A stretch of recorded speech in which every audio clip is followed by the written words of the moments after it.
एक मानव का जीवन जिसमें 3.5 करोड़ रोम छिद्र हैं, 21,600 श्वास प्रतिदिन इस मनुष्य के शरीर से निकलती है। मानव के शरीर से 21,600 श्वास प्रतिदिन आना जाना करती है, प्रतिदिन। अब जरा विचार करिएगा, 3.5 करोड़ रोम छिद्र भगवान ने हमको दिए और 3.5 करोड़ रोम छिद्र को परमात्मा ने क्यों दिया? इस शरीर को यदि परमात्मा ने दिया है तो कुछ सोच कर दिया होगा। 21,600 श्वास अगर परमात्मा रोज दे रहा है, 21,600 श्वास रोज भगवान तुमको प्रदान कर रहा है तो कुछ सोच समझ के दे रहा होगा। उसको यूं ही गंवाने के लिए परमात्मा इन श्वासों को नहीं दिया है कि हम यूं ही गंवा दें उसको, यूं ही समाप्त कर दें उसको। वो एक लाइन हम लोग बोलते हैं ना कि श्वास गिन गिन के तुझको मिलत है, ये लुटाने के काबिल नहीं। ये जो 21,600 श्वास जो हमको मिल रही है, 21,600 श्वास जो हमें प्राप्त हो रही है, उसका एक एक हिसाब उस परमात्मा के पास में, उस ईश्वर के पास में है। ये जो 3.5 करोड़ रोम छिद्र इस मनुष्य के शरीर में है, इसका हिसाब उस परमात्मा के पास में है। एक एक रोम छिद्र का हिसाब उस परमात्मा के पास में है, एक एक श्वास का हिसाब उस परमात्मा के पास में है। किसी को यह लगता है कि हमने पुण्य करा तो भगवान के पास में उनके खाते में लिखाया। आवाज फिट नहीं है बिल्कुल। हमने पुण्य करा तो परमात्मा के खाते में लिखाया। एलईडी चालू करिए, एलईडी वाले एलईडी पर ध्यान दें। हम जब पुण्य करते हैं, हम जब सत्कर्म करते हैं, हम जब पुण्य करते हैं तो हमको लगता है कि हमने पुण्य करा तो परमात्मा ने अपने खाते में लिखा। हमारे पुण्य पर परमात्मा की दृष्टि है।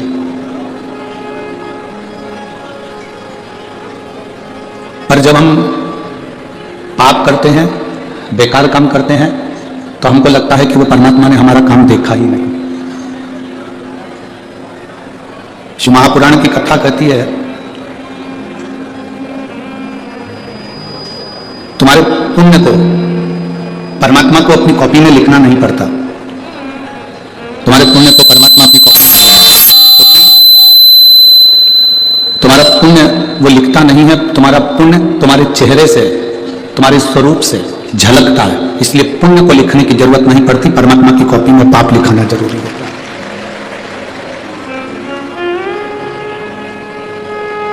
जैसे हम सहज भाषा में कहें कि क्रीम की जो चमक होती है, क्रीम की चमक कुछ महीने की होती है, क्रीम की चमक कुछ दिन की होती है। और शिव महापुराण की कथा कहती है, जब हमारा कर्म अच्छा होता है तो क्रीम की चमक भले कुछ दिन की हो, पर अच्छे कर्म की चमक मरते दम तक रहती है, आखिरी तक रहती है, अंतिम बिंदु तक। इसीलिए बार बार आप लोगों से कहा जाता है कि मत बुरे कर्म कर बंदे, वरना पछताएगा। भगवान की आंखों से तू बच नहीं पाएगा, तू बच नहीं पाएगा। अरे वो अज्ञानी मत कर नादानी, तेरे कर्म का फल भी तू ही पाएगा। जैसा किया तूने तेरे आगे आएगा। मत बुरे कर्म कर बंदे, वरना पछताएगा। भगवान की आंखों से तू बच नहीं पाएगा, तू बच नहीं पाएगा। क्रीम की चमक थोड़े दिन की है, पर अच्छे कर्म की चमक तुम्हारे मरते दम तक रहेगा। मेरा परमात्मा पुण्य की कॉपी अपने पास में नहीं रखता, क्योंकि पुण्य आपके चेहरे से झलकता है। मेरा परमात्मा पुण्य की किताब अपने पास में नहीं रखता, क्योंकि पुण्य तुम्हारे वाणी से, तुम्हारे चेहरे से, तुम्हारे स्वरूप से झलकता है। मेरा परमात्मा अगर रखता है तो पाप की डायरी अपने पास में रखता है कि इसने पाप कर्म क्या करा। अगर ये मानव की देह मिली, मनुष्य का शरीर मिला, ये मानव का स्वरूप अगर हमें प्राप्त हुआ है, तो शिव महापुराण की कथा कहती है कुछ अच्छा ऐसा कर कर जाओ। नौकरी सब करते हैं, व्यापार सब करते हैं, सर्विस सब करते हैं,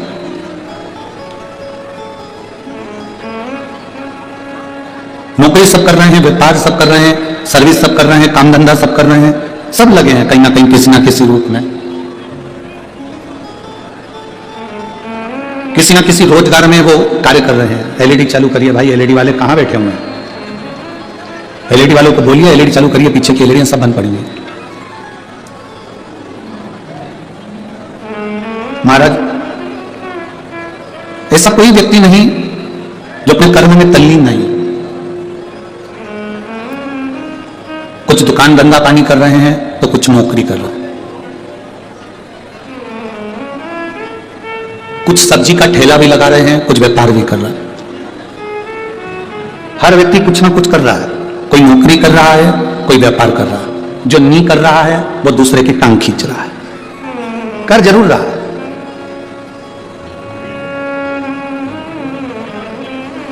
शिव महापुराण की कथा कहती है अपनी जिंदगी में कभी हार मत मानो, अपने जीवन में कभी हार मत मानो। शिव महापुराण की कथा कहती है कि जिसने जीते जी मरते दम के पहले भी हार मान ली, तो समझ लो कि वो जीते जी ही मर गया। जो हार नहीं मानता वो एक दिन जीत कर ही बताता।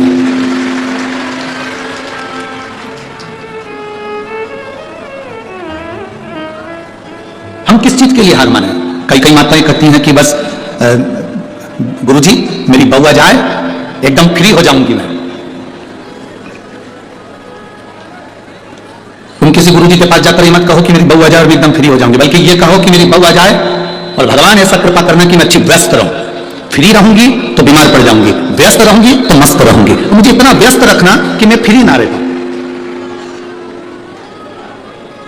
कितनी बड़ी बड़ी आस से लेकर आप लोग बैठे रहते हैं, मेरा बेटा बड़ा हो जाएगा, नौकरी लग जाएगी, सर्विस लग जाएगी, फिर वो कमा कर लाएगा, 4 व्हीलर गाड़ी लाएगा, मुझे घुमाने वैष्णो देवी ले जाएगा। अब तुम्हें क्या मालूम कि कौन सी देवी को लेकर वैष्णो देवी गया है? अब तुम्हें क्या मालूम? इतनी बड़ी बड़ी आस आप लोग जोड़कर बैठे हो, मेरी बहू आ जाएगी, मुझे गरम गरम भोजन देगी, गरम गरम खाना देगी। अब वो गरम गरम खाना दे रही कि डंडे दे रही, अब ये तो वो ही जाने जिसकी आई है, जिसकी आई वो जाने।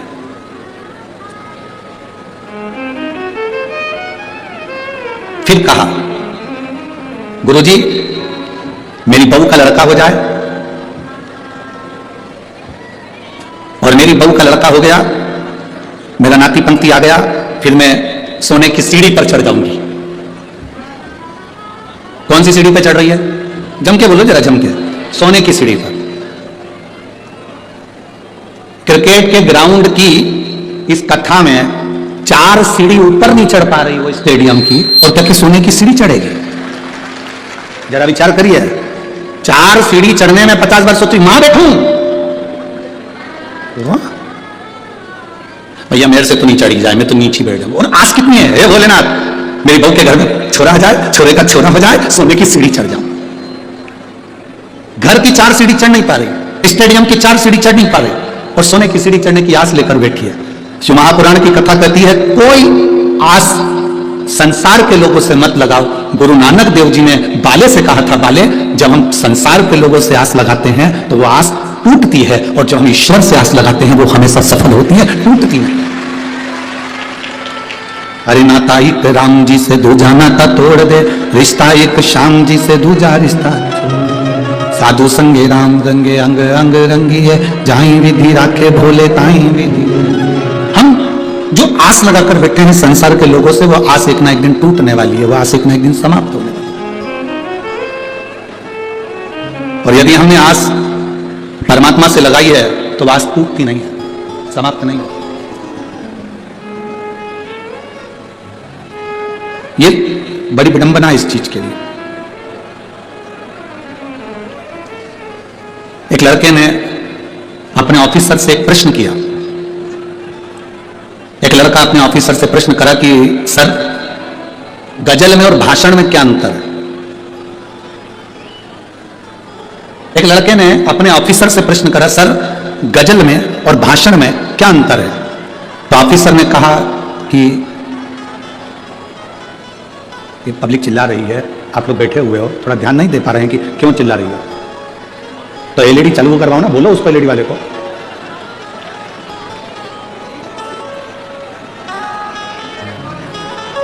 एलईडी वाला नहीं है। आप लोगों से निवेदन, अगर एलईडी चालू नहीं है तो आप आराम से बैठकर कथा का रसपान ग्रहण करिए। एलईडी वाला यहां पर है नहीं, तो आप लोग बैठकर कथा का रसतत्व ग्रहण करिए। समय व्यर्थ ना गंवाएं। बड़ी मुश्किल से ये शिव महापुराण की कथा पंजाब में आई है, इसको दिल से सुने, कानों तक आवाज जाए, आप आराम से कथा को सुने। कई लोग ऊपर ऊपर बैठे हुए हैं, उनको भी एलईडी नहीं दिख रही, पर वो लोग दिल से कथा को सुन रहे हैं। तो आप बार बार कथा में मन लगाएंगे तो अच्छा लगेगा। श्री शिवाय नमस्ते। बोल बम का नारा है। हम व्यर्थ में एक अपने जीवन को हम व्यर्थ क्यों लगाएं? हम क्यों संसार के लोगों से आस जोड़कर बैठे? हमने परिवार से आस लगाई, हमने नातेदारों से आस लगाई, रिश्तेदारों से हमने आस लगाई, पर भगवान से हम आस लगा कर नहीं बैठे। मेरी भटिंडा की जीजियों और मेरे जीजाओं, मेरी बहनों, मेरी बेटियों, बेटाओं, एक बात अपने भीतर उतार कर रखना। जब हम एक लोटा जल लेकर शंकर जी के मंदिर में जाते हैं और जल, जरा ध्यान देना जितने लोग देख रहे हैं, ये शिवलिंग है, ये जलाधारी है, ये सामने चरण है। शिवलिंग, जलाधारी, और यहां से जहां पानी बहता है वो स्थान। शिवलिंग के ऊपर होती है जलाधारी, जिसमें से एक एक बूंद पानी टपकता रहता है। सब दर्शन करें ना, जो ऊपर से पानी गिरता रहता है एक एक बूंद, वो शंकर भगवान की 5 बेटियां हैं। शिव जी की 5 लड़कियां, जया, विशारा, शामलीबारी, दौतली और देव, ये शिव जी की 5 बेटियां। इन 5 बेटियों का नाम हमने पहले भी आपको कहा। रात्रि को जो नींद की गोली खाकर सोता है, उससे हम निवेदन करेंगे कि 1 हफ्ते आप नींद की गोली मत खाओ। पलंग पर सोने से पहले मोबाइल बंद करने के बाद हाथ में थोड़ा सा जल लो। जया, विषहरा, शामलीबारी, दौतली, देव, 5 लड़कियों का नाम लेकर आचमन कर कर आप सो जाइए। आपको नींद की गोली खाने की जरूरत नहीं पड़ेगी। सुबह आराम से आपकी नींद खुलेगी, आपको जरूरत ही नहीं पड़ेगी। आप शिव जी की 5 बेटियों का स्मरण करना प्रारंभ करिए, आपको उसका लाभ मिलेगा। तो ये जलाधारी के ऊपर से जो बूंद बूंद पानी नीचे गिर रहा है, ये जलाधारी, ये जहां से जल नीचे बहता है वो स्थान। जिस व्यक्ति ने अपने जीवन काल में परिवार से, कुटुंब से आस नहीं लगाई, भगवान को अगर जल चढ़ाने के लिए, शिवलिंग पर जल चढ़ाने के लिए शिव मंदिर जा रहे हो और तुम्हारे को लगता है कि आज मेरा ये कार्य है और बाबा तुम मुझे पूरा करना, आज मैंने संसार वालों से आस नहीं लगाई, आपसे आस लगाई है, तो जल चढ़ाने के तरीके को बदल लो। हाथ में जो जल है, उस जल को यहां जो अशोक सुंदरी का स्थान है, यहां से जल चढ़ाते चढ़ाते शिवलिंग पर पूरा जल समर्पित कर दो। 1 या 2 बार कर देखना, आपको दुनिया से आस लगाने की जरूरत नहीं पड़ेगी, बाबा का कार्य सफल जरूर करेगा। थोड़ा सा तरीका चेंज है जल चढ़ाने। अशोक सुंदरी से चालू करोगे, शिवलिंग तक लेकर जाओ।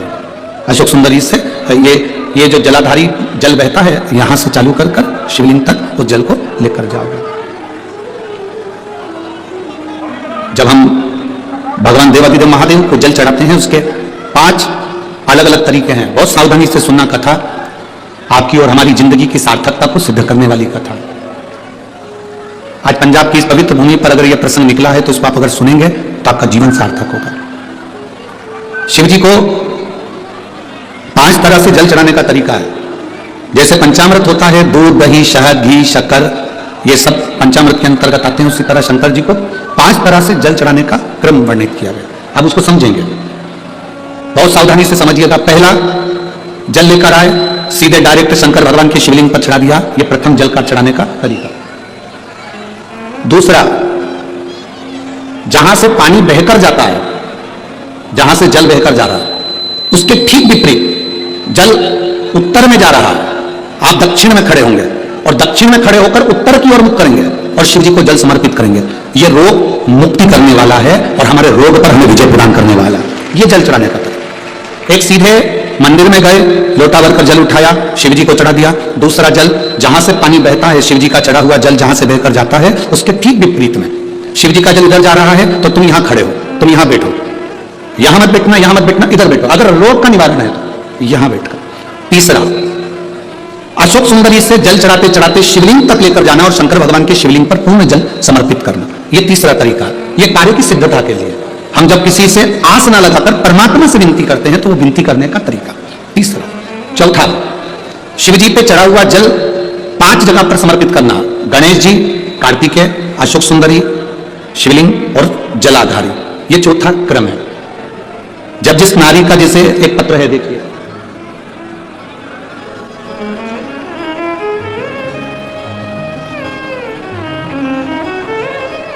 मेरा नाम मोनिका है, मेरे पति का नाम संजय सिंह है, मैं दिल्ली स्वरूप नगर की निवासी हूं। कहीं बैठी हूं तो हाथ हिला सकती हैं, अगर कहीं बैठी हूं तो हाथ हिला सकती हैं। मेरा नाम मोनिका है, मेरे पति का नाम संजय सिंह है, मैं दिल्ली स्वरूप नगर की निवासी हूं, मेरा फोन नंबर ये है। कहीं बैठी हैं? अच्छा, सीढ़ी पर, ठीक है, आप हाथ हिला दीजिए। श्री शिवाय नमस्तुभ्यं, ठीक है, कैमरे वाला को दिख गया है ना? ठीक है। भोले बाबा की कृपा का मैं क्या वर्णन करूं गुरुदेव? आप जो जल चढ़ाने का तरीका वर्णित करते हो, अगर उसको नियम से धारण करने वाला व्यक्ति होता है तो बाबा सुनता जरूर है। गुरुदेव, 2013 में मेरी शादी हुई, मुझे संतान का सुख नहीं हुआ। 10 साल हो गए, औलाद नहीं हुई। दिल्ली का एक हॉस्पिटल जिसको हम दिखा सकते थे, अच्छे से अच्छा डॉक्टर जिससे हम जांच करा सकते थे, उसके अनुसार हमारे को संतान का सुख नहीं था। आयुर्वेदिक डॉक्टर, अंग्रेजी दवाई, होम्योपैथिक सब कराई, आईवीएफ भी कराया तो भी संतान का सुख नहीं आया। आखिरी में डॉक्टर ने कह दिया, इधर उधर मत भटको, तुम्हें संतान नहीं होगी। जिसने जहां कहा वहां पर भी गए, गोदी भरवाई, झोली भरवाई, पर संतान नहीं है। गुरुदेव, मेरे बाबा की कृपा किसको कहते हैं? आपने बेलपत्री के वृक्ष के नीचे जल चढ़ाना, उसमें से जल बचाकर शिव जी को समर्पित करना, सफेद आंकड़े की जड़ का प्रयोग करना, यह बताया था। और मेरे बाबा की कृपा से मेरा गर्भ ठहरा। मेरे बाबा ने मुझे आज 10 साल के बाद औलाद दी है। मैं उसको यहाँ प्रणाम कराने के लिए लेकर आई हूँ, उसको नमन कराने के लिए लाई। बच्चा लाए हैं क्या साथ में? बाबू को लाए हैं क्या? नहीं लाए? ठीक है, मैं प्रणाम करने के लिए लाई हूँ। गुरुदेव, बाबा बाबा है, बेटी है, बहन, शिव तत्व है। एक जल चढ़ाने का तरीका, शिव जी को हम जो जल चढ़ाते हैं उसका एक तरीका भी हमारी जिंदगी में अगर हमने उसको स्मरण में रख लिया तो हमारी कार्य की सिद्धता को सिद्ध कर देता है, हमें सफलता की ओर लेकर चले जाता है। सीधे जल चढ़ाना, दक्षिण में बैठकर उत्तर की ओर मुख कर जल चढ़ाना, अशोक सुंदरी से लेकर शिवलिंग तक जल चढ़ाना, 5 स्थान पर गणेश, कार्तिकेय, अशोक सुंदरी, जलाधारी, शिवलिंग पर जल चढ़ाना 5 स्थान पर, ये चौथे नंबर का। और 5वां जल समर्पित करना, 5वें नंबर का। शिव जी को 5वें नंबर का जो जल आता है, जो जलाधारी है, ऊपर जिसमें पानी भरा रहता है और नीचे एक एक बूंद टपकता रहता है, जलाधारी में जल समर्पित कर उसी जल को बचाकर अशोक सुंदरी वाली जगह पर थोड़ा सा चढ़ाकर उसी में से जल शिवलिंग पर जब हम समर्पित करते हैं तो हम जिस कार्य के लिए जा रहे हैं वो कार्य सफल होता ही है। ये 5वां नंबर का जल समर्पित। एक पत्र हो रहे,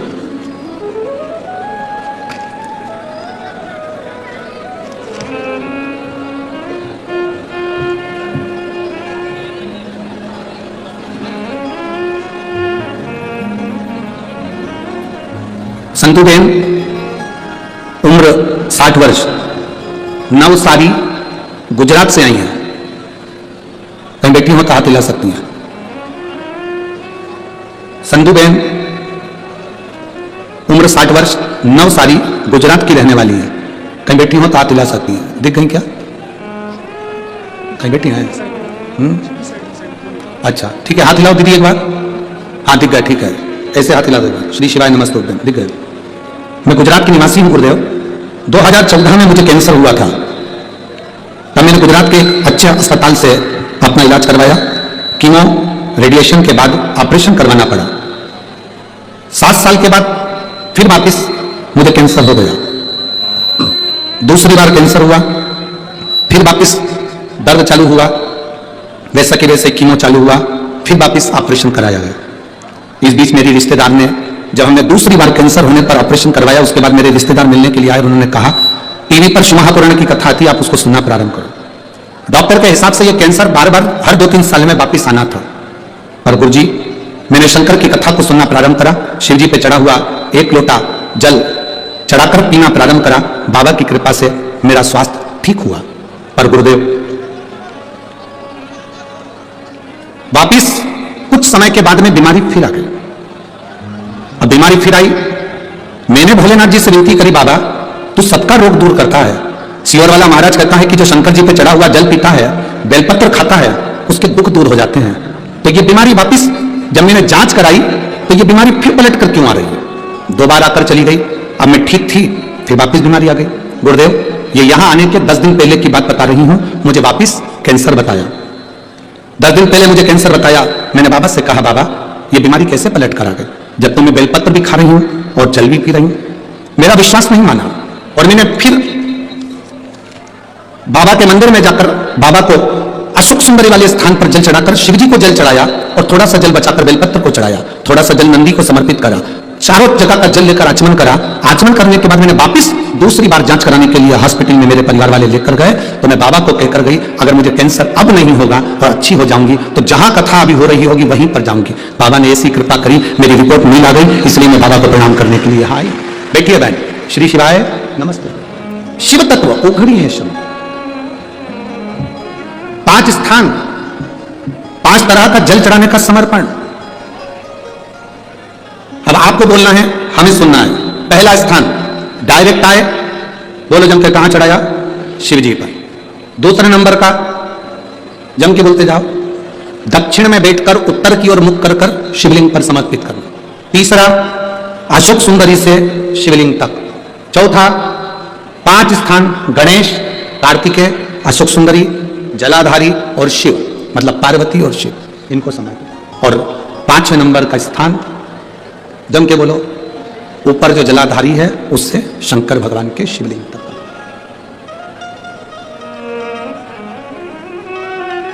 कोई दवा। अब कई लोग कहते हैं गुरुजी ये क्या तरीका है आपका? शिव जी को डायरेक्ट जल चढ़ाने का तरीका होता है, तुमने तो 5 तरह का तरीका बता दिया। कभी कभी डॉक्टर के पास जाओगे, वो ग्लूकोज की बोतल चढ़ाता है, बोलो चढ़ाता है कि नहीं चढ़ाता? अब तुम डॉक्टर से कह दो साहब ये ग्लूकोज की बोतल मत चढ़ाओ, मैं तो इसको पी जाती हूं। डॉक्टर साहब बोलेगा कि पी जाओ इसको, बोलो तो जम के नहीं ना, डॉक्टर मना करेगा, नहीं इसको तो तुम्हें नीडल द्वारा शरीर में धीरे धीरे नस के द्वारा इसको लेना पड़ेगा और ये पी नहीं सकते। ये ग्लूकोज की बोतल है, इसको तो आप डायरेक्ट पियोगे नहीं, इसको हम डायरेक्ट पीने नहीं देंगे। दवाई होगी पीने देगा, गोली होगी खाने देगा, ग्लूकोज की बोतल होगी उसको नीडल के द्वारा चढ़ाएगा, वो पीने नहीं देगा। उसी तरह अलग अलग तरीके की दवा अलग अलग तरीके से ली जाती है। कोई दवाई डॉक्टर कहता है रात को लेना, कोई दवाई सुबह लेना, कोई कहेगा दोपहर में लेना, कोई कहेगा कि इसको दूध से लेना, कोई कहेगा इसको पानी से लेना। तो ये उसकी तरीका अलग है ना, उस तरह से वो दवाई असर करती है। और तेरा ही दिया मैंने खाया पिया है, तेरा शुक्रिया है, तेरा शुक्रिया है, मुझे भोले बाबा ने बहुत दे दिया है, तेरा शुक्रिया है, तेरा शुक्रिया है। शिव को मनाने का तरीका अलग अलग, हम उसको समझें बस। मिलेगा जरूर, कोई ज्यादा घूम कर गया है, कोई नजदीक से गया, मिलेगा जरूर।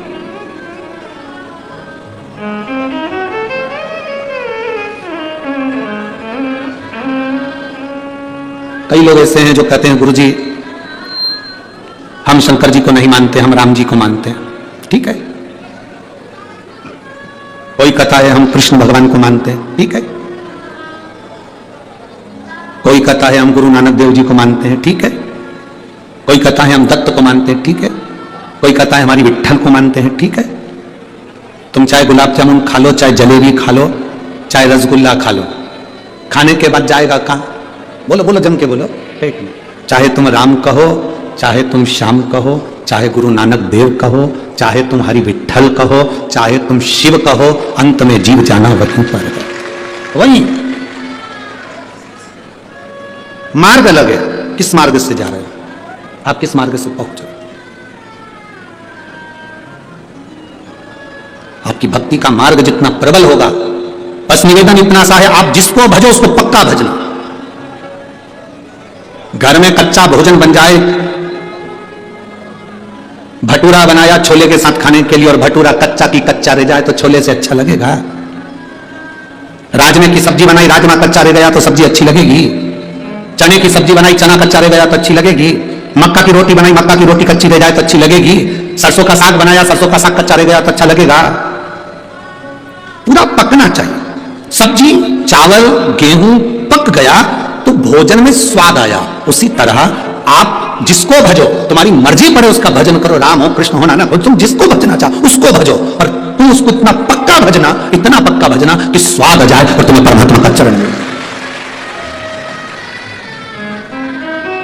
शंभु शरणे मांगू घड़ी रे दुख काटो, दया करी न दर्शन।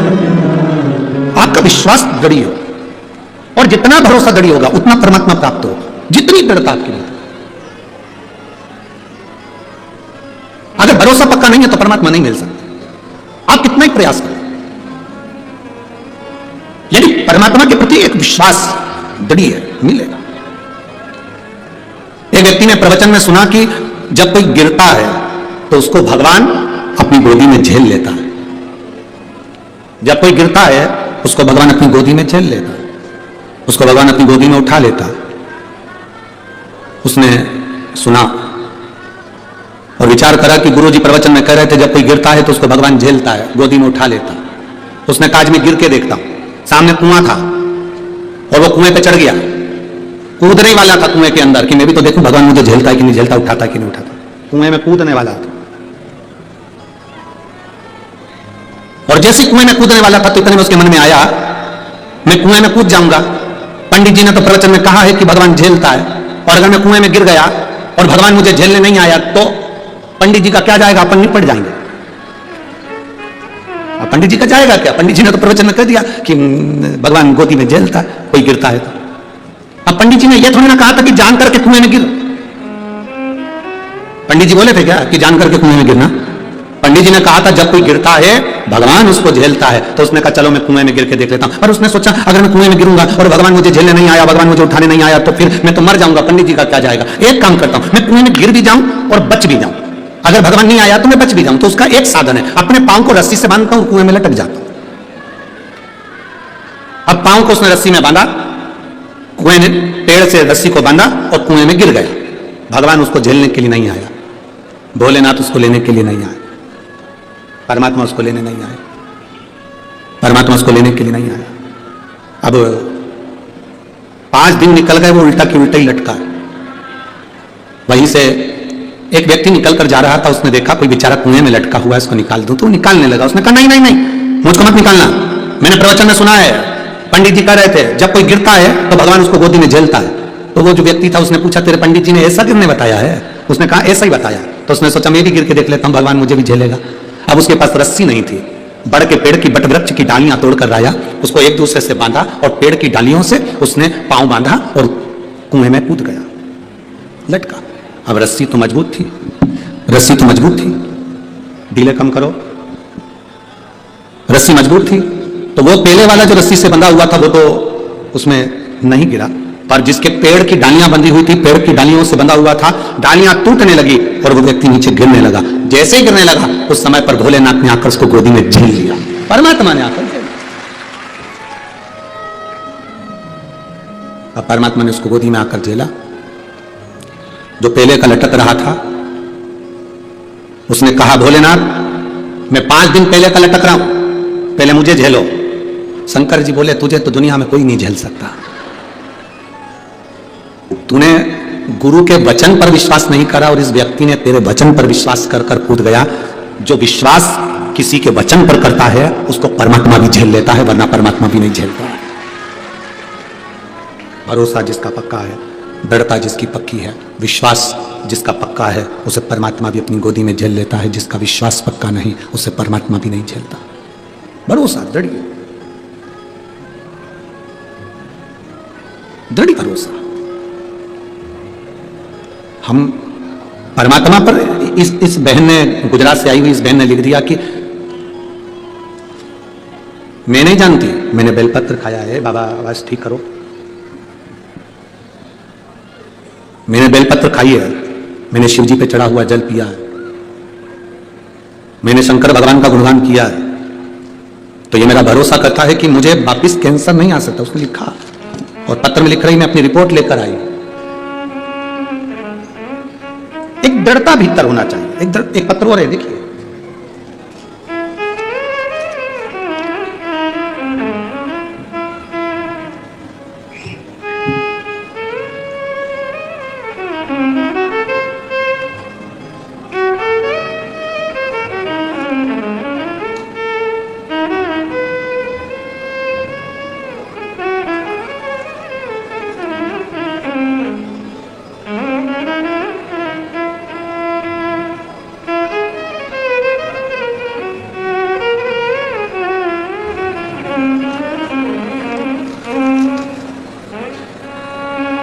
मेरा नाम सुनीता बिश्नोई, पति का नाम सीताराम जी बिश्नोई, लुधियाना पंजाब से हैं।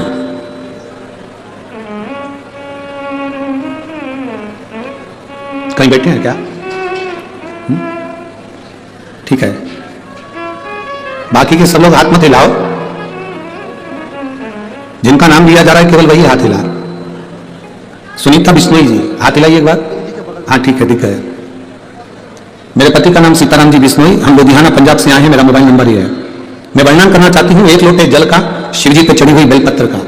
मेरी माँ की किडनी पूरी तरह से डैमेज हो गई थी, 2 महीने तक खाना नहीं खाया, किडनी पूरी तरह से बेकार हो चली। अब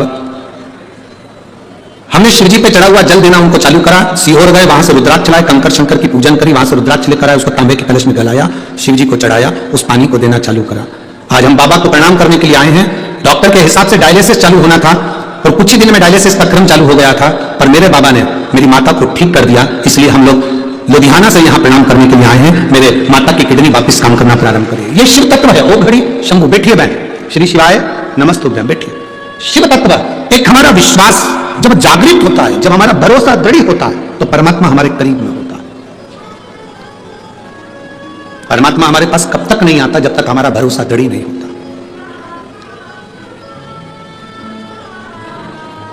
माता सती और माता पार्वती, माता सती और माता पार्वती, ये दोनों की कथा अगर आप ध्यान से सुनेंगे, स्मरण में लेंगे, तो माता सती और माता पार्वती की कथा अगर ध्यान से स्मरण में लेंगे तो आपके स्मरण में आएगा कि जितना विश्वास माता पार्वती जी ने शिव जी पर करा, उतना विश्वास माता सती नहीं कर पाई।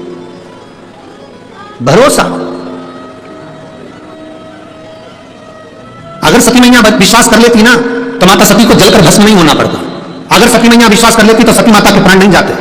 सती मैया ने शिव जी के वचन पर विश्वास नहीं करा, और पार्वती जी ने जितना जितना भोलेनाथ जी बोले हैं उतना उतना उनका भरोसा पक्का होगा, जितना बोला। आप आए हो शिव महापुराण की कथा में, लाखों की संख्या में पहुंचे हो, पूरे स्टेडियम में कहीं जगह नहीं है। जितने अंदर बैठे उससे ज्यादा स्टेडियम के बाहर हैं लोग, दुकानों के अंदर बैठे हैं, ओटले पर बैठे हैं, गाड़ियों में बैठे हुए। जितने स्टेडियम के अंदर है, इससे ज्यादा रोडों पर ढेर खड़े हुए लोग।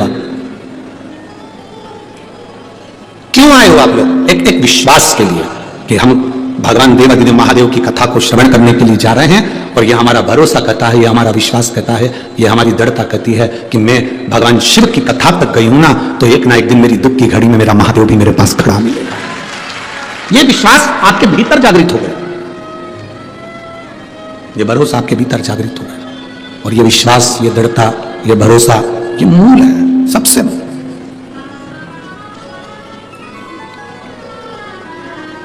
अरे मैंने तेरे ही भरोसे, ओ बाबा तेरे ही भरोसे, हवा बिच उड़ती जावांगी, बाबा डोर हत्तो छड़ना में कटी जावांगी।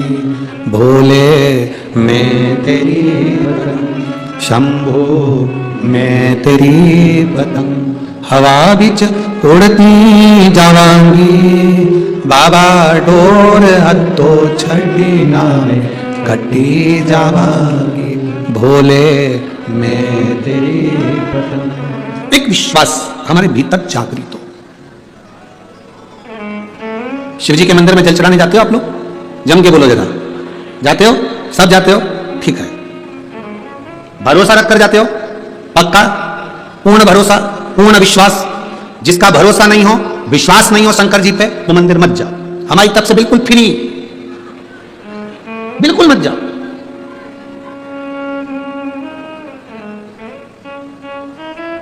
आज एक लड़का कह रहा था, गुरुजी हम बड़े दुखी हैं। हमने पूछा काहे को दुखी हो? हम बेरोजगार हैं। हमने कहा जिनके पास रोजगार है वो सुखी हैं, हम बेरोजगार है इसलिए दुखी हैं। हमने कहा सबसे ज्यादा सुखी तुम हो, एक जगह बंधे नहीं हो, तुम्हारा मन पड़े वो काम कर सकते हो और आगे बढ़ सकते हो।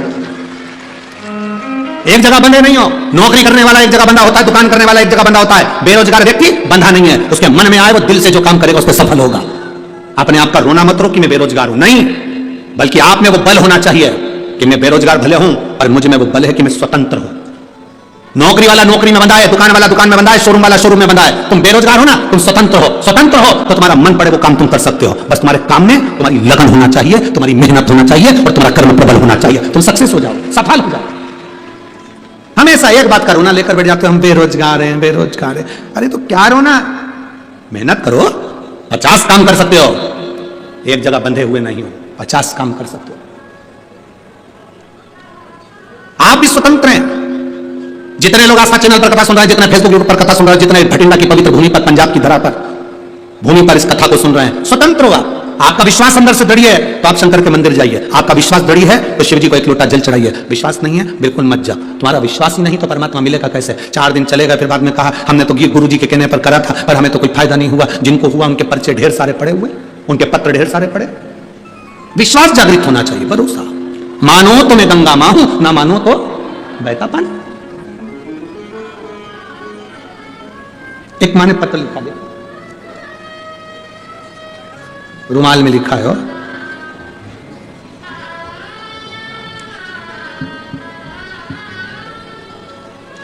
भावना सुनी मैं गजसिंहपुर मंडी जिला श्री गंगानगर राजस्थान से आई हूं।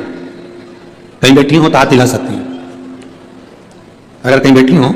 मेरा नाम भावना सोनी, मैं गजसिंहपुर मंडी जिला श्री गंगानगर राजस्थान से आई हूं। मैं वर्णन करना चाहती हूं गुरुदेव, मेरे यहां संतान नहीं थी कई सालों से, औलाद का सुख नहीं था मुझे। मेरा विश्वास भगवान पे टूट गया था।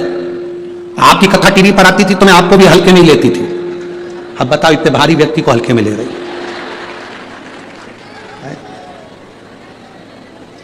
अभी तुल के आया था सीहोर से 84 किलो का। अब इतने भारी कोई हल्के में ले तो कहां जाऊं, बताओ, तुम ही बताओ। अब आपको भी मैं हल्के नहीं दे रही थी। मेरी सास ने, मेरे रिश्तेदारों ने कहा कथा सुना करो टीवी पर, तो मैंने भी कह दिया ऐसा ढेर मारा जाता है। एक बात है, पत्र तो तुम लोग जोरदार लिखते हो, बहुत जोरदार। इतने पत्र में एक नीचे पत्र पड़ा होगा, बाद में निकाल कर देखना, यही की भटिंडा की कोई एक बहन ने लिखा, तुम क्या क्या खाते हो।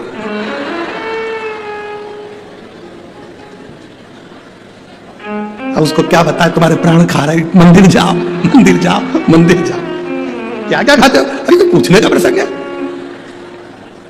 मूंगफली खाते, सिंगदाना और रोटी खाते हैं। अब ये मेरा भगवान पर से विश्वास उठ गया था।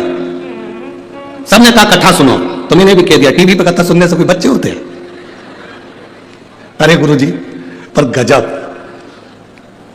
मैंने पहली बार शंकर जी के मंदिर में पांव रखा और जल चढ़ाना प्रारंभ करा।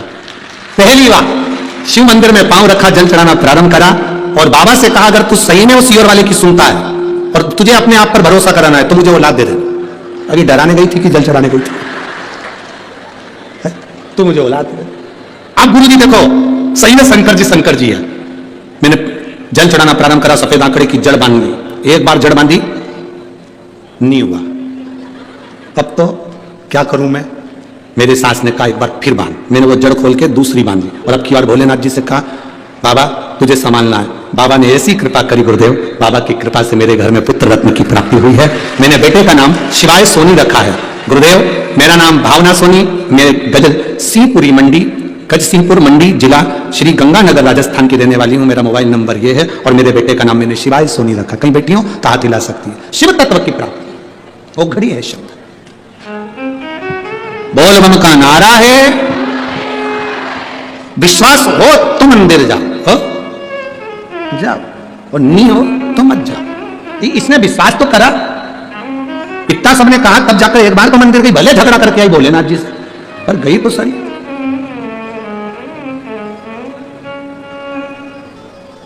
हमारा निवेदन है, पूरी दुनिया वजन के पीछे पड़ी है। जिसका वजन ज्यादा हो गया वो कम कर रहे हैं, जिसका कम हो गया वो ज्यादा कर रहे हैं। हमारा निवेदन है, वजन कम ज्यादा हो सकता है, कभी कभी भजन भी कम ज्यादा करते रहा करो तो जीवन सार्थक हो जाएगा। वजन अपनी जगह, एक विश्वास के साथ परमात्मा के मंदिर जाइए, विश्वास के साथ भगवान के दरवाजे पर जाइए। सती मैया ने भरोसा नहीं करा भगवान शंकर के वचन पर, पार्वती जी भरोसा कर ली पूरा, सती मैया भरोसा नहीं करी। भगवान शंकर ने सती से कहा ये मेरे इष्ट देव हैं जिनकी मैं कथा सुनकर आ रहा हूं। सती मैया को भरोसा नहीं हुआ, भगवान अपनी पत्नी के लिए रो रहे हैं। रामचरितमानस में लिखा, रामायण में वर्णन आया, कुंभज ऋषि के यहां से कथा सुनकर भगवान शंकर आ रहे थे। कुंभज ऋषि जब कथा सुनने के लिए कुंभज बाबा के यहां गए थे, अगस्त ऋषि के यहां गए थे, तो अगस्त ऋषि ने हाथ जोड़कर भगवान शंकर और सती को प्रणाम किया था। सती मैया को लगा कि कथा बांचने वाला हमको प्रणाम कर रहा है। सती मैया को यह नहीं मालूम कि कथा बांचने वाला कथा सुनने वाले को प्रणाम करता है। हम भी यहां आते हैं तो आपके हाथ जोड़ते हैं। बोलो जोड़ते कि नहीं जोड़ते? आपके हाथ जोड़ते क्यों? क्योंकि तुम सुनने वाले हो, हम बांचने वाले हैं। कथा बांचने वाले से बड़ा होता है कथा सुनने वाला। कथा बांचने वाले से बड़ा होता है कथा सुनने वाला, क्योंकि आप कथा सुनने के लिए आए हो, कथा श्रवण करने के लिए आए हो। और बांचने वाला और सुनने वाले में बहुत अंतर होता है। सुनने वाला कथा सुनने के लिए बैठता है तो जमीन पर बैठता है, और जो जमीन पर बैठता है, जिसके पास जमीन होती है, वो जमींदार कहलाता है। तो तुम सब जमींदार हो, जमीन पर बैठे। कथा बांचने वाला एक चौकी पर बैठता है, जमीन पर बैठे तो जमींदार कहला, और चौकी पर बैठे तो चौकीदार। अब जमींदार बड़ा कि चौकीदार बड़ा? बोलो बोलो, जम के बोलो जरा। जमींदार, जमींदार की मर्जी पड़ी, बैठा तो बैठा, नहीं तो चल दिया। चौकीदार कहां जाएगा? बैठे रहे। जमींदार की मर्जी, बैठा जब तक बैठा, नहीं तो जेब में से निकाल के। और जैसे महाराज जी ने भजन गाया, और जैसे महाराज जी ने कहा हार हार, मारे, ये तो जमींदार है ना, मर्जी है उसकी।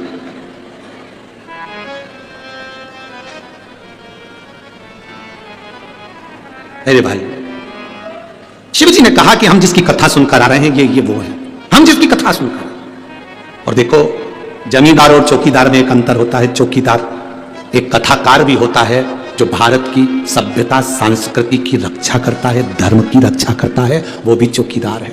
और एक चौकीदार भारत की बॉर्डर पर बैठा हुआ है, वो राष्ट्र की भूमि की रक्षा कर रहा है, वो भी अच्छा है।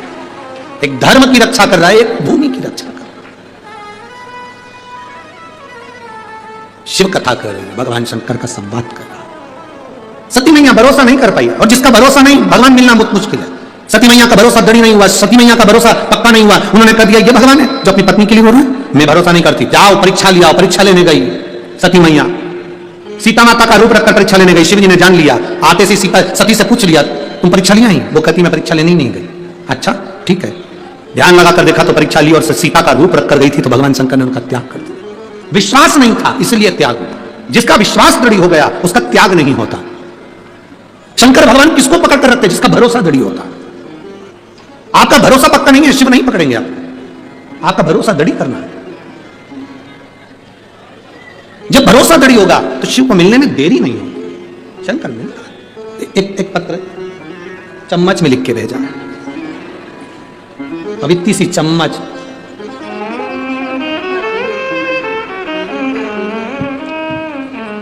तो पत्र में नाम तो केवल एक जरा सा लिखा है और एड्रेस पूरा नहीं लिखा है, बस लिख दिया रेखा। अब कजन कितनी रेखा बैठी होगी, मुंबई वाली नहीं आ जाए। जिसने चम्मच भेजी है अगर वो बैठी हो तो हाथ हिला देना, रेखा बैठी है। अच्छा दिख गई, हाथ हिला दो, जी धन्यवाद प्रणाम रेखा। हे गुरु जी, श्री शिवाय नमस्तुभ्यम।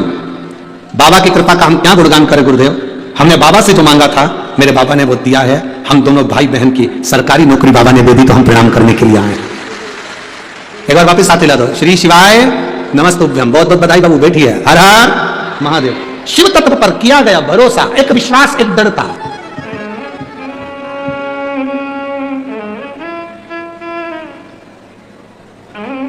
जितने भीतर की दृढ़ता होना चाहिए, उसके सहारे, उसके भरोसे रहोगे तो जिंदगी की सार्थकता अपने आप सिद्ध होगी। अपने आप।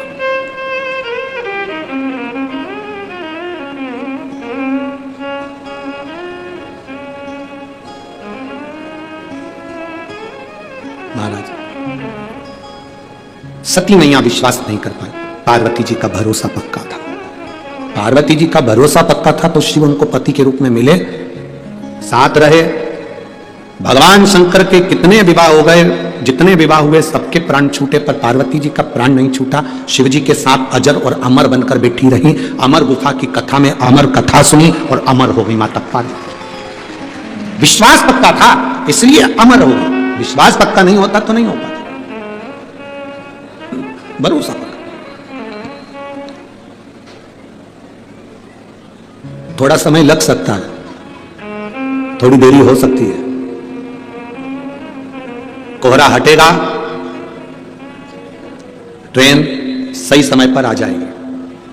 अभी जितनी भी ट्रेनें चल रही हैं सब 4 घंटा, 5 घंटा, 6 घंटा, 7 घंटा लेट चल रही।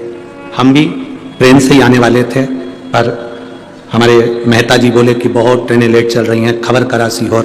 तो फिर हमने कहा कि पंढरपुर से चल रहे हैं तो एक काम करते हैं, यहीं से डायरेक्ट चले जाए। हम भी ट्रेन से आते, पर 4-5 घंटा वेट। तो पूछा, प्लेटफॉर्म पर खड़े हो, रेलवे स्टेशन पर खड़े हो, तो आवाज आती है ये ट्रेन निर्धारित समय से इतने घंटे लेट चल रही। कारण कोहरा है। कोहरा है तो ट्रेन लेट आ रही है। उसी तरह जब हमारे भीतर काम, आसक्ति, लोभ, वासना, तृष्णा का कोहरा इस हृदय पर छाया रहता है तो परमात्मा भी लेट मिल पाता है और भक्ति भी लेट हो पाती है। लेट निर्धारित समय से इतने घंटे लेट चल रही है। और जाने दो, इस प्रसंग से आप स्नान नहीं कर सकते तो बाथरूम में रोज स्नान करते हो, रोज प्रतिदिन वॉशरूम में स्नान करते हो। अभी ठंड का समय चल रहा है, गर्म पानी से नहाते होगे, गर्म पानी से नहाते होगे, नहाने के बाद दर्पण में मुख देखते होगे तो दर्पण में भी भाप जम जाती है। गर्म पानी की भाप दर्पण में जम जाती है। मुंह दिखता है? जम के बोलो जरा। नहीं दिखता। कांच में मुख नहीं दिखता क्योंकि गर्म पानी की भाप जम गई।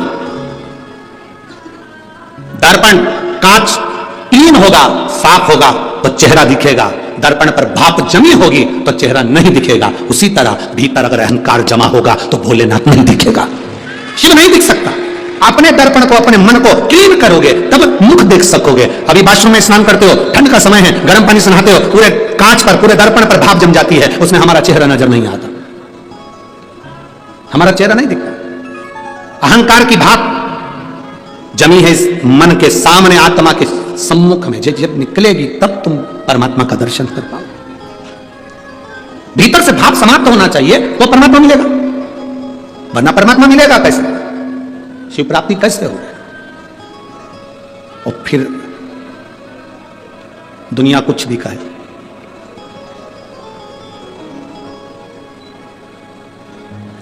कुछ भी कहे, कर्म गति का दंड मनुष्य को भोगना है। सती मैया यज्ञ की अग्नि में कूद कर मरी थी तो उनको कोयल का जन्म मिला था। कोयल का जन्म, यज्ञ की अग्नि में कूद कर मरी तो कोयल बनी। कोयल की योनि से छूटी तब पार्वती बनी है। ऐसा कौन जो कर्म का भोग ना भोग पाए? आपको अगर जीवन में दुख मिल रहा है तो ये आपके कर्म का भोग है, और आपको जीवन में सुख मिल रहा है तो आपके कर्म का भोग है।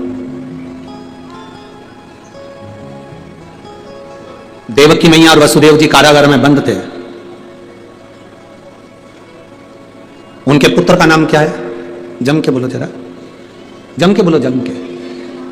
केवल कृष्ण की भगवान कृष्ण, जम के बोलो जरा, भगवान कृष्ण। देवकी और वसुदेव जी कारागार में बंद हैं और उनके पुत्र का नाम है भगवान कृष्ण। छुड़वाने के लिए कब गए? मथुरा कब गए थे? जब भगवान कृष्ण 14 वर्ष के हो गए थे। कितने साल के बाद गए? 14 वर्ष के बाद। 14 वर्ष के बाद जब देवकी और वसुदेव को छुड़ाने के लिए गए तो देवकी माता ने भगवान कृष्ण से कहा, कृष्ण तुम हमें छुड़ाने के लिए आए हो? हाँ मां, हम आपको छुड़ाने के लिए आए। कृष्ण तुम तो भगवान हो, और तुम अगर भगवान हो तो तुम हमको छुड़ाने के लिए तुमने 14 साल लगा दिए। हमको छुड़ाने में 14 साल, 14 वर्ष। कृष्ण तुम भगवान हो और हमको कारागार से मुक्त करने में तुम्हें 14 साल लग गए, 14 वर्ष। भगवान कृष्ण मुस्कुराकर कहते हैं हाँ मां 14 वर्ष। देवकी माता ने पूछा क्यों रे कृष्ण, 14 साल के बाद हमें छुड़ाने आ रहा है तो 14 साल के पहले क्यों नहीं आया? भगवान कृष्ण ने कहा मां आपके पूर्व जन्म के कर्म के कारण 14 साल में आपको छुड़ाने नहीं आया। पूर्व के कर्म के कारण? हां मां, पूर्व जन्म में आप केकई थी, आपने 14 साल मुझे वन भेजा था, इसलिए 14 वर्ष के बाद तुम्हें छुड़ाने आ रहा हूं।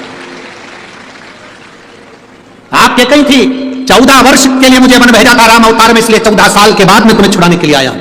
तो इतने में देवकी ने कहा अगर मैं केकई थी तो यशोदा कौन थी? तो भगवान कृष्ण ने कहा वो कौशल्या थी, जो अपने बेटे का 14 साल लाड लड़ाने के लिए इंतजार करती रही।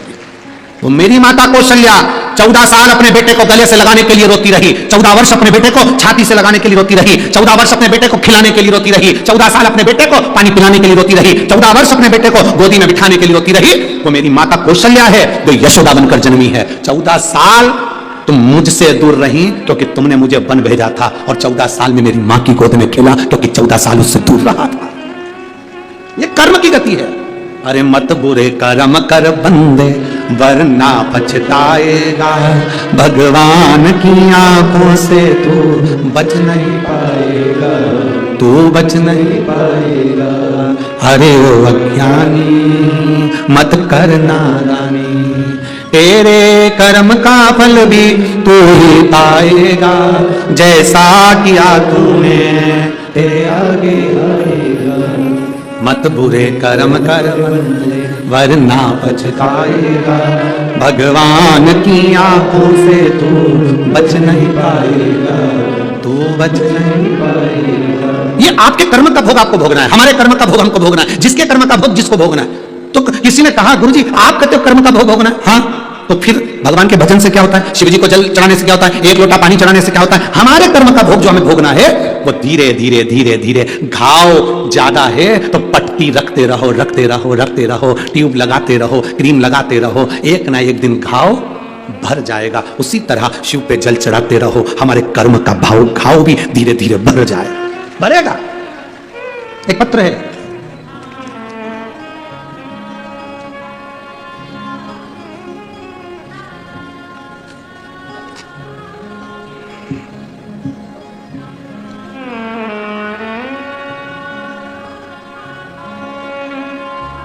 मेरा नाम मीना अशोक चौहान है, जलंधर CRPF से आई हूं। कहीं बैठी हैं क्या? बैठी हो तो हाथ हिला सकते हैं। हाथ हिलाओ दीदी एक बार, हाँ वापिस हाथ हिलाइए, ठीक है। हाँ वापिस हाथ हिलाओ एक बार, ठीक है ठीक है दीदी। मेरा नाम मीना अशोक चौहान है, जलंधर CRPF से आई हूं। एक लोटे जल का मैं क्या वर्णन करूं, मेरा मोबाइल नंबर यह है गुरुदेव। गुरुजी मेरा बेटा 9 साल का है, 9 साल का है, मार्च के महीने में 2023 में वो 9 वर्ष का हो गया। जन्म से आज तक उसको तकलीफ रही साइनस की। दुनिया के लोगों को साइनस की बीमारी नासिका में होती है पर वो जल्दी ठीक हो जाती है, दवाई गोली लेते हैं ठीक हो जाती है। मेरे बेटे की साइनस उसके मस्तिष्क में पहुंच गई, उसके पूरे मस्तिष्क की नसों में कफ जम गया। दुनिया के लोगों को कफ फेफड़े में जमता है, मेरे बेटे के पूरे मस्तिष्क की नाड़ियों में कफ जम गया। गुरुदेव बहुत परेशान हो गए, डॉक्टर के हिसाब से इसका मस्तिष्क पूरा खुलेगा और ऑपरेशन होगा, उसमें से कफ निकालना पड़ेगा, पर कोई गारंटी नहीं यह बच्चा वापिस नॉर्मल हो पाएगा ना हो पाएगा। तभी मेरे बच्चे की नानी जी ने, मेरी माता ने मेरे बच्चे को अपने घर पर बुलवाया और उसको शिव जी के मंदिर पहुंचाना चालू कर दिया। एक लोटा जल लेकर शंकर जी के मंदिर में नानी लेकर जाती, नंदी के पास बिठाकर शंकर जी पे चढ़े हुए जल को नंदी के पास बिठाकर पिला देती। पूरे कॉलोनी के लोग मेरी मां पर भी हंसते और मेरे बच्चे पर भी हंसते। बेलपत्री उठाकर मेरी मां मेरे बच्चे को वहीं पर बैठकर खिला देती। कई लोगों ने कहा बेलपत्र तो ठंडी होती है, तुम्हारे बच्चे को साइनस की बीमारी है, अरे और बीमार पड़ जाएगा। लोगों ने डराया पर मेरी मां ने मेरे शंकर पर भरोसा करा। गुरुदेव आज मैं बाबा को यहां प्रणाम करने के लिए आई हूं।